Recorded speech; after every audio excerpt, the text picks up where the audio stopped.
Bienvenue dans cette nouvelle édition de l'Africa Tonight. Au sommaire de l'actualité, la dépouille de l'ancien président zimbabwéen Robert Mugabe a été rapatriée dans son pays natal ce mercredi 11 septembre.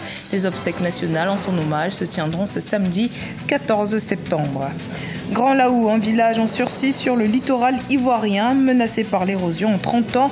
La population de ce village, situé à une centaine de kilomètres d'Abidjan, a vu ses infrastructures être englouties dans les eaux montantes.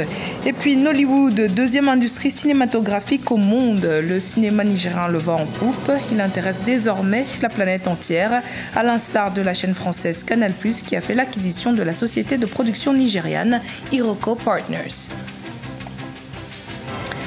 Mais tout d'abord, le gouvernement tchadien a décidé de prolonger de 4 mois l'état d'urgence dans les régions du pays en proie aux violences intercommunautaires.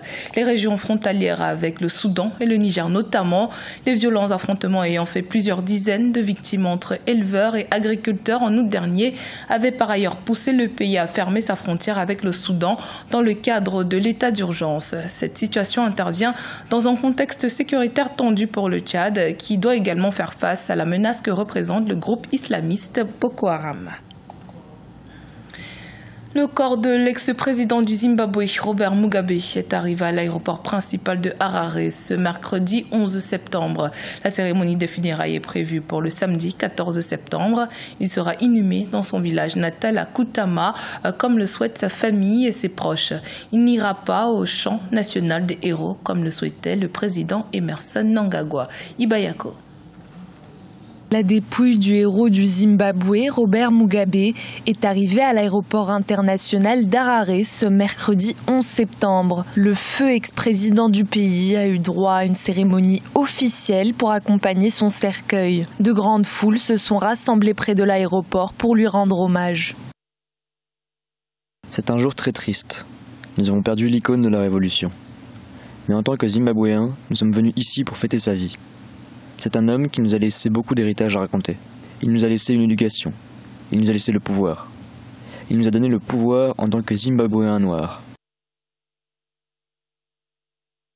Néanmoins, la dernière demeure du défunt a créé une polémique. Un conflit s'est installé entre des membres de la famille de Robert Mugabe et le gouvernement zimbabwéen, sur le lieu où l'ex-président devrait reposer. Le porte-parole de la présidence a annoncé le déroulement des funérailles. La dépouille de Robert Mugabe est arrivée ce mercredi 11 septembre au Zimbabwe. Les funérailles officielles sont prévues samedi 14 septembre. Son enterrement aura lieu dimanche 15 septembre. Le président Emerson Mnangagwa voulait rendre un dernier hommage à l'ex-président Robert Mugabe en enterrant le défunt dans un monument national dédié aux héros de la guerre de libération. Mais les proches de Robert Mugabe ont finalement décidé que l'ex-président soit enterré dans son village natal, à Kutama. Le corps de l'ex-président reposera en l'état au stade de football de Harare ce jeudi 12 septembre en attendant les cérémonies officielles. Au Togo, le gouvernement lance des audiences foraines pour délivrer des certificats de nationalité.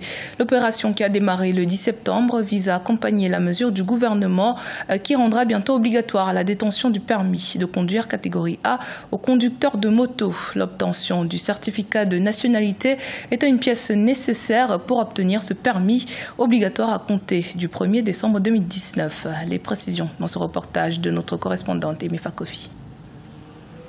Ils étaient nombreux au premier jour des audiences foraines pour l'établissement du certificat de nationalité à Lomé, la capitale togolaise.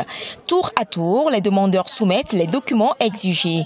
Avec 5 000 francs CFA, ils pourront retirer leur certificat de nationalité à la direction de tutelle. Avec ma photo, je ferai ma nationalité. C'est un avantage pour nous tous. Je suis là pour faire le dépôt de mes dossiers pour l'obtention de ma nationalité. Voilà, donc pour pouvoir faire le permis de conduire qui a été annoncé par le gouvernement, l'obtention de ce permis catégorie A pour les motocyclistes. Ces audiences foraines sont lancées suite à la décision du gouvernement d'exiger à tout conducteur d'engin à 2 roues et assimilé le permis de conduire catégorie A. Dans la constitution de dossier pour l'obtention de ce permis, le certificat de nationalité est exigé. Après la collecte de cette demande, la direction s'attellera à les traiter pour délivrer les derniers certificats de nationalité au plus tard à la fin du mois d'octobre. Les audiences foraines d'établissement de la nationalité se tiennent dans tous les chefs-lieux de région du Togo, suivant un chronogramme établi avec pour dernière étape la région centrale où il est programmé du 30 septembre au 2 octobre 2019. La République centrafricaine est confrontée à l'une des plus grandes crises de l'éducation en Afrique. Le pays est en conflit depuis 2013, conflit armé qui a sévèrement impacté le système éducatif du pays. Les taux de scolarisation ont plongé de 6% entre 2012 et 2015, les écoles n'étant pas opérationnelles. Un sujet de la rédaction. L'instabilité politique et sécuritaire qui prévaut en Centrafrique depuis 2013 a eu des conséquences extrêmement négatives sur le système éducatif du pays. Entre 2012 et 2015, les taux de scolarisation avaient plongé de 6%, les écoles n'étant pas opérationnelles. Jeune réfugié, Gauthier Semi est enfin de retour à l'école avec l'aide du Haut-Commissariat des Nations Unies pour les réfugiés. Comme de nombreux autres enfants centrafricains, Semi a fui sa maison en 2013 pour échapper à la guerre civile et n'avait aucune école où aller. L'école est la clé de ma vie. Ça, je sais. L'école est la clé de ma vie. Sans école, je ne peux pas vivre en paix. Selon l'Agence des Nations Unies pour les réfugiés, la Centrafrique est confrontée à la plus grande crise de l'éducation en Afrique. 9000 écoles fermées, plus de 1,9 million d'enfants privés de scolarité. Ce sont là les effets collatéraux des violences perpétrées dans les régions d'Afrique centrale et de l'Ouest, selon un rapport de l'UNICEF publié en août dernier. Un pays dont les enfants ne fréquentent pas vraiment, c'est un pays mort. Donc c'est l'avenir de demain qu'on prépare. Si la signature en février 2019 de l'accord de paix de Khartoum conclu entre le gouvernement et 14 groupes armés semble avoir permis une certaine accalmie dans les conflits, donnant ainsi la possibilité aux enfants de retourner à l'école, l'ONU affirme que le manque de financement met encore en péril l'accès à l'éducation pour de nombreux enfants centrafricains.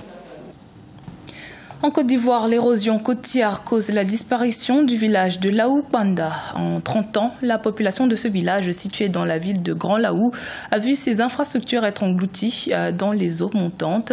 Un phénomène climatique qui a coûté à la Côte d'Ivoire près de 2 milliards de dollars en 2017. Solène Duplessis. Situé sur le littoral, à 150 km à l'ouest d'Abidjan, le village de Laou-Panda s'enfonce peu à peu dans l'océan. Victime de l'érosion côtière, le village entier est menacé de disparition, un phénomène causé par le changement climatique. Les eaux montantes de l'océan Atlantique détruisent des habitations. Bon, comme la mer est venue, nous est menacés. On ne sait pas comment on fait. On a enlevé maison, on est parti de l'autre côté. On avait Youding, on avait plusieurs sociétés qui venaient déposer leurs trucs ici. Tous ces magasins sont partis à l'eau. Aujourd'hui, ce que vous voyez là, c'est la prison civile. Là, où les cailloux là sont là. Les cailloux, c'est les cailloux là qui sont dans l'eau maintenant. C'est la prison civile qui est là. La mer a déjà tout pris. Dans les années 70, le village, situé dans la ville principale de Grand Laou, a dû être déplacé de près de 20 km à l'intérieur des terres en raison de la montée des eaux. Une ville que la population a voulu sauvegarder en l'incluant dans la liste des sites protégés par l'UNESCO. Toutefois, la plupart des bâtiments historiques ont déjà été emportés par les eaux.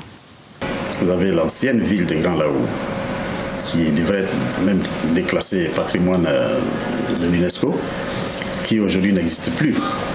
Dans le temps, la sonnette d'alarme avait été tirée pour voir ce qu'il fallait faire pour cette partie-là.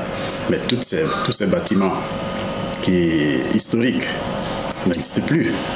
La dégradation de son littoral a coûté à la Côte d'Ivoire près de 2 milliards de dollars en 2017, soit près de 5% de son PIB, selon la Banque mondiale, ce qui en fait l'un des pays les plus durement touchés en Afrique de l'Ouest.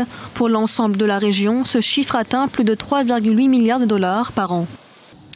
On parle également environnement au Sénégal où 79 millions de palétuviers ont été plantés sur 10 000 hectares depuis 2008 dans le cadre de la campagne de reforestation de la mangrove. Exploit réalisé grâce à la mobilisation des populations riveraines. Environ 100 000 personnes réparties dans 350 villages contribuent au succès du programme qui a permis aux terres entre-temps incultivables d'être fertiles. Direction le Nigeria à présent, le pays qui depuis 2009 est devenu le deuxième producteur de films au monde.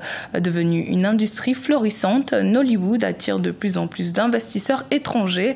La chaîne française Canal+ a notamment déjà fait l'acquisition de la société Iroko Partners. Kamesh Katapoulet.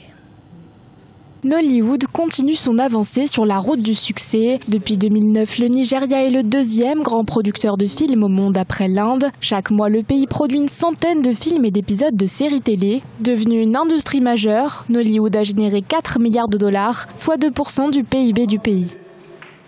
Il y a 10 ans, Nollywood était vraiment différent. Quand j'ai commencé en tant qu'actrice, je n'étais qu'une enfant et croyez-moi, ce n'était pas comme ça. Aujourd'hui, on tourne avec des caméras de meilleure qualité, on enregistre des audios séparément des plans. En 10 ans, l'industrie a beaucoup évolué et continue de grandir très rapidement. Fort de son succès auprès des téléspectateurs, Nollywood attire aujourd'hui de plus en plus d'investisseurs. La chaîne française Canal+, notamment, avait annoncé en juillet 2019 l'acquisition des activités de production, de distribution de contenu et d'édition de chaînes de la société nigériane Iroko Partners. C'est la première fois que des grandes entreprises comme Canal+ nous disent que nos projets sont géniaux et que c'est exactement le type de projet qu'ils recherchent. C'est la première fois que le monde voit à quel point le Nigeria a progressé. À ses débuts, dans les années 1980, Nollywood produisait une variété de films traitant de l'amour, de la trahison ou encore de la vengeance. Aujourd'hui, le spectre s'est élargi. Nollywood présente une diversité de thèmes et de genres, car l'industrie doit répondre à un public plus exigeant.